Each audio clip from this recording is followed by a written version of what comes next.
তো বন্ধুরা, এই যে সকাল সকাল তো বসে গেছি, ওদিকে ভাত বসিয়ে দিয়েছি আর এদিকে এখন সবজি কাটা চলছে। তো সবজিগুলো কিন্তু ছিলই আগে থেকে, তো সেগুলোই কাটছি। এই যে বিট, গাজর, আলু কেটে নিয়েছি। এখানে দেখো সিমের ঝাল হবে, ওই জন্য সিমগুলো ভালো করে সুন্দর করে ছাড়িয়ে রেখেছি। আর এখানে দেখো ডিম হবে আজকে কারণ হাতে সময় কম। আজকে মেয়ের স্কুলে রেজাল্ট বেরোবে, ওর সাথে যেতে হবে আমাকে। সেই জন্য তাড়াতাড়ি করে রান্নাটা না সেরে নিলে অসুবিধা, রান্নার কাজটা না করে নিলে পরে অসুবিধা হয়ে যাবে। তো যাই হোক, ওই জন্য আবার ওর বাবাও কাজে বেরাবে, মানে আমার কর্তামশাই, সেই জন্য তো ঝটাপট ডিমটাই মেনলি তাড়াতাড়ি হবে হয়তো, কারণ সেদ্ধ বসিয়ে দেবো আগে। আর এই সবজি সাবজাগুলো করে নেবো সাইডে আরেক দিকে। তো এই জন্য আজকে তাড়াতাড়ি বসা। আর সকাল সকাল উঠবো ভেবেছি, কিন্তু সেরকম সকালে উঠিনি। এই 7:30 পৌনে 8টার দিকে উঠেছি। তাও উঠে টুকটুক করে অনেক কাজই করলাম। আর এখন এই রান্নার কাজ করছি। তো দেখো বিট, গাজর, অল্প একটু আলু দিয়েছি, বেশি দিইনি। তো আলু দিয়েছি, এখানে দেখো আদা, রসুন, পেঁয়াজ সব ছাড়িয়ে ছড়িয়ে রেখেছি। এখন পেঁপেটা ভাতে তো দেওয়া যাবে না, মানে প্রেশারেই সিদ্ধ করব। তো এই যে অল্প করেই দিলাম। তো কি বলবো, আর আজকের রান্না বান্নার খুবই তাড়া, কারণ বুঝতেই পারছো মেয়েকে নিয়ে যেতে হবে, আবার ঘরের আদার্স কাজও করতে হবে। তাই যতটা আগে করা যায় ততটাই ভালো। এদিকে আবার একটু একটু করে ভিডিও করব, সেটাও তোমাদের সাথে শেয়ার করব। তো এই জন্য একটু আগে বসা। এই জন্য আর মাছ ফাছের ঝামেলা করলাম না, থাক দিনটায় করলে তাড়াতাড়ি হয়ে যাবে। মাছ এখন বাজারে যাবে, আনবে, তারপরে ধোয়া ধুই, ভাজা ভাজি, কাটা মানে বাটা বুটি এসব করতে অনেক সময় লেগে যায়। বললাম থাক আজকে ডিমই হোক। তো চলো, আর কি বলবো, সবই তো কাটাকুটি মোটামুটি হয়ে গেছে। তো একবারে সরাসরি রান্নায় চলে যাব। তো কী দিয়ে কী করি না করি সবটাই তুলে ধরার চেষ্টা করব। বুঝতেই পারছো ব্যস্ততার মধ্যে আজকে, তো একটু মানিয়ে গুছিয়ে নিও। তো চলো একবারে সরাসরি রান্নায় চলে যাব। ভাত হয়ে গেছে, গড় দিয়ে দিয়েছি, আর সাথে ডিম আলু সেদ্ধ করে দিয়েছি প্রেসারে। তো এখন এই যে এদিকে বসিয়ে দিয়েছি, কালো জিরে আর শুকনো লঙ্কা ফোড়ন দিয়ে বিট, গাজর, আলু একসাথে ভাজা হবে, সেই জন্য এটা দিয়ে দিলাম। সাথে দিয়েছি কাঁচা লঙ্কা, লবণ আর হলুদ। তো চলো সব কিছু দিয়ে একদম সুন্দর করে মিশিয়ে নিলাম। এবারে কিন্তু এখন লাল লাল করে ভেজে নেওয়ার পালা।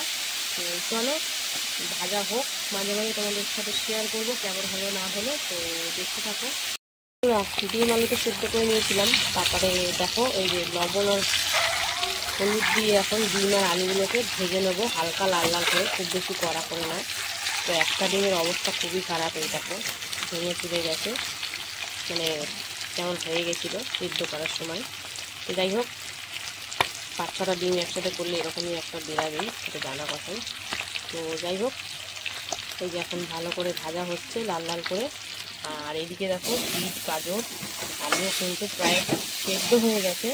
এবার একদম লাল লাল, লাল লাল তো এমনি বিট দিয়েছি হবেই, মানে আরেকটু হালকা করে ভেজে নেবো, তারপরে নামিয়ে নেবো বিট, গাজর, আলু ভাজা।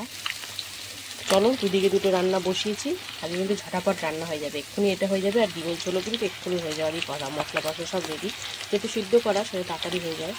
তো চলো দেখতে থাকো বন্ধুরা। ডিমটা তো হালকা করে ভেজে তুলে নিয়েছি, আলুটাও কিন্তু ভাজা হয়ে গেছে। তো চলো নামিয়ে নেব। আর এদিকে দেখো বিট, গাজর, আলুও কিন্তু সুন্দর করে ভাজা হয়ে গেছে। তো চলো দুদিকে দুটো নামিয়ে নিই, তারপরে কী করি না করি তোমাদের সাথে শেয়ার করব। তো সঙ্গে থাকো বন্ধুরা। এই যে একটা ডিম আমার অমলেট করছি, কারণ কর্তামশাই একটা ডিমে পোষাবে না, তাই বলেছে আমার জন্য একটা অমলেট, একটা পোটা। যাই হোক, এই অমলেটটা করে তারপরে তরকারিটা বসাবো। তো কিছুই না, জাস্ট একটু পেঁয়াজ আর লঙ্কা, লবণ দিয়েছি, কারণ বাবু আবার ঝাল খাবেন না, তাই লঙ্কা দিইনি। তো চলো ডিমটা ভেজা হয়ে গেছে, নামিয়ে নিয়ে তারপরে আসছি। দিয়ে ফোড়ন দিয়ে পেঁয়াজটা দিয়ে দিলাম। তখন পেঁয়াজটা হালকা করে ভেজে নেবো, তারপরে একে একে মশলাপাতি সব অ্যাড করবো। আর এদিকে দেখো পেঁপে সিদ্ধ বসিয়ে দিয়েছি।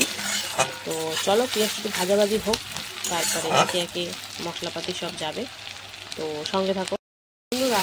এই যে পেঁয়াজ ভাজা হয়ে গেছে, এবার দিয়ে দিলাম টমেটো আর লবণ আর হলুদ। তো চলো টমেটোটা একটু নরম করে নিই, তারপরে বাদ বাকি মশলা যা দেওয়া সেটা দেবো। তো চলো দেখতে থাকো। দিয়ে দিলাম আদা রসুন আর কাঁচা লঙ্কার পেস্ট, দিয়ে দিলাম কাশ্মীরি লঙ্কার গুঁড়ো, জিরের গুঁড়ো, ধনিয়া গুঁড়ো। তো সব গুঁড়ো দেওয়া হয়ে গেছে। এখন সুন্দর করে মশলাটা কষিয়ে নেওয়ার পালা, যাতে মশলার কাঁচা গন্ধটা না থাকে। তো চলো সুন্দর করে কষিয়ে নিই, তারপরে কি করি তোমাদের সাথে শেয়ার করব। তো সঙ্গে থাকো বন্ধুরা। এই যে ডিম, ভাজা ডিম আর আলুগুলো দিয়েও কিন্তু হালকা করে একটু কষিয়ে নেব, তারপরে জল দেব। যেহেতু সব সিদ্ধই আছে মানে আলু, সেই জন্য কিন্তু বেশি জল দিতে লাগবে না, কারণ 1 ফুট হয়ে গেলেই কিন্তু হয়ে যাবে। তো চলো হালকা করে এটা দিয়ে একটু কষিয়ে নিই, তারপরে আসছি। আর বন্ধুরা ডিমের ঝাল করবো, তার জন্য দেখো কালো জিরে আর একটু সামান্য হলুদ দিয়ে সিমগুলো দিয়ে দিলাম, একদম গোটা গোটা ভালো সিম পরিষ্কার।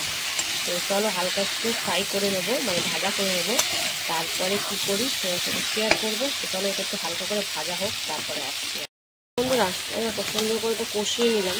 তো চলো এবারে ঝোল করবো, সেই জন্য সেই পরিমাণ অনুযায়ী জল দিয়ে দিতে হবে। আজকে একদমই বলবো না যে আলু সিদ্ধ হওয়ার মতন, কারণ আলু তোমরা জানোই সিদ্ধ করে নিয়েছি। আর ওইদিকে কিন্তু সিম ভাজা চলছে, তাই জন্য তোমরা আওয়াজ পাবে। তো চলো এবার একদম সুন্দর করে ফুটিয়ে নিই, তারপরে শেষমেশ কী দেবো না দেবো তোমার সাথে শেয়ার করব। তো সঙ্গে থাকো বন্ধুরা। এই যে এবার দিয়ে দিলাম লবণ আর হলুদ। লবণটা পরিমাণ বুঝে দিতে হবে, যেহেতু এটা একদম ঝোল ঝোল তো হবেই না, গামাখা গামাখা। তো সেই বুঝে লবণটা দেবে। এবারে দিয়ে দেবো এতে আমি এই যে সর্ষে আর কাঁচা লঙ্কা পেস্ট একসাথে। তো দিয়ে দিলাম আর হালকা করে একটু কষিয়ে নেবো, কারণ খুব বেশি কষা দিতে হয়ে যাবে। তো এখানে সর্ষে কিন্তু সাদা কালো দুটো সর্ষে মেশানোই আছে।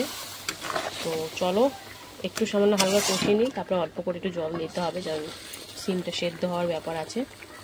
তো চলো দেখতে থাকো বন্ধুরা। এই যে ঝোল তো ফুটে গেছে, এবারে ভাজা অমলেটটাও দিয়ে দিলাম এর মধ্যে। আর এরপরে দিয়ে দেবো একে একে এই যে গরম মশলা গুঁড়ো, আর সাথে দেবো আমি একটু ধনেপাতা দিচ্ছি। ডিম দিয়ে, এখন শীতকালে ধনেপাতা দিয়ে ডিমের ঝোল খেতে কিন্তু দারুণ লাগে। তো চলো সুন্দর করে সব মিশিয়ে নিয়ে এবার নাবিয়ে নেবো। গ্রেভিটা কিন্তু একটু গাঢ় গাঢ়ই রেখেছি। তো চলো এটা নাবিয়ে নিই, তারপরে কেমন হয়েছে দেখতে বলো। ডিমের ঝোলটা দারুণ লাগছে কিন্তু, আর গন্ধটাও দারুণ এসেছে। এই ধনেপাতা গরম মশলা দুটো একসাথে দিলাম, গন্ধটা দারুণ এসছে। তো চলো এটা নাবিয়ে নিই, এখনও সিমটা হচ্ছে। তো তোমার সাথে শেয়ার করব সিমটা কেমন হলো, কি হলো না হলো। তো দেখতে থাকো। তো বন্ধুরা হালকার ওপর একটু কষিয়ে নিলাম। এবারে এই যে বাটিটা ধুয়ে অল্প একটু জল দিয়ে দেবো, আর দিয়ে দেবো এতে আমি একটু চিনি। এটা কিন্তু দিতেই লাগবে, তাহলে কিন্তু টেস্টটা পাবে। তো সিমের ঝাল এবার সুন্দর করে এটা কিন্তু ফুটিয়ে নেব। তো চলো পুরো একদম শুকনো শুকনো হবে। তো চলো কেমন হয় না হয় তোমার সাথে শেয়ার করবো। তো শেষ পর্যন্ত সঙ্গে থাকো বন্ধুরা। জলটা কিন্তু অনেকটাই টেনে গেছে। তো এবারে কিন্তু নাবিয়ে নেওয়ার পালা। তো নাবানোর আগে একটু হালকা কাঁচা সর্ষের তেল দিয়ে দেবো ওপর থেকে। তো এটা দিলে কিন্তু ফ্লেভারটা ভালো আসে, তো অল্প করে দিয়েছি। তো চলো এরই সাথে সাথে কিন্তু আজকের মতন আমার রান্নাবান্না কমপ্লিট। তো কেমন লাগলো আজকের এই রান্নার ভিডিওগুলো, আর কোন রান্নাটা বেশি ভালো হয়েছে তো তোমরাই কমেন্টে জানাবে। আর যদি ভালো লাগে অবশ্যই লাইক কমেন্ট শেয়ার করে ফলো করে পাশে থেকো। আর যারা যারা এখনও ফলো করোনি অবশ্যই ফলো করে নিও। তো চলো এখনের মতন টাটা, আবার চলে আসবো দুপুরের খাবার ভিডিওতে। ততক্ষণের জন্য সবাই সুস্থ থেকো, ভালো থেকো। হ্যালো বন্ধুরা, শুভ দুপুর। তো প্রতিদিনকার মতো দুপুরের লাঞ্চ থালি নিয়ে বসে পড়েছি। তো আজকে হচ্ছে মঙ্গলবার। তো চলো মঙ্গলবার দুপুরের লাঞ্চ থালির মেনুতে আজকে কী কী রেখেছি চলো প্রথমেই দেখে নেব। এই দেখো লাঞ্চ থালি সুন্দর করে সাজিয়ে নিয়েছি। রয়েছে এখানে গরম গরম সাদা ভাত, এখানে রয়েছে বিট গাজর আলু একসাথে ভাজা, রয়েছে সিমের ঝাল, আর রয়েছে কিন্তু এই যে ডিমের ঝোল। তো চলো খাওয়া দাওয়া শুরু করা যাক। আজকে একটু ব্যস্ততার দরুন মাছ হয়নি, ডিমটাই হয়েছে। তো আজকে ব্যস্ততার কারণ হচ্ছে আমার মেয়ের রেজাল্ট বেরোবার কথা ছিল। তো মেয়ে কিন্তু সেকেন্ড হয়েছে। তো তোমরা ওকে আশীর্বাদ করো যেন আরো বড় হতে পারে, ভালো হতে পারে, আর মানুষের মতন মানুষ হতে পারে। তো যাই হোক, এখন কিন্তু কর্তামশাই বিট গাজর আলু ভাজা দিয়ে খাচ্ছে, যেটা কালো জিরে শুকনো লঙ্কা ফোড়ন দিয়ে ভেজেছিলাম। তো এই দেখো এইবারে সিম দিয়ে খাবে। তো সিমটা জানোই তোমরা ও পছন্দ করে না কিছুতেই, তাও দিয়েছি একটু টেস্ট করো। তো সর্ষে বাটার ঝালে সিম কিন্তু বেশ ভালো লাগে। তো দেখো সুন্দর করে মাখামাখি চলছে, আর এটা আমার তো দারুণ লাগে গরম গরম ভাতের সাথে। সিম সিমের কিন্তু সব রেসিপি হেব্বি লাগে, তাই না? তো ও তো জোর করে করে খেলো, যাই হোক। তারপরে সিম দিয়ে খাওয়া কমপ্লিট। এবার হচ্ছে এই যে ডিম। বাবুর আবার একটা ডিমে পোষাবেন না, বাবু বলেছে আমার জন্য 2টো ডিম করবেন, আর আমি ডিম খাবো না। তো যাই হোক, ওই জন্য একটা সেদ্ধ আর একটা অমলেট করে করে দিয়েছি। তো একদম সুন্দর করে দেখো, ঝোল করেছি ঠিকই, কিন্তু খুব বেশি পাতলা ঝোল কিন্তু করিনি, হালকা গ্রেভি আছে।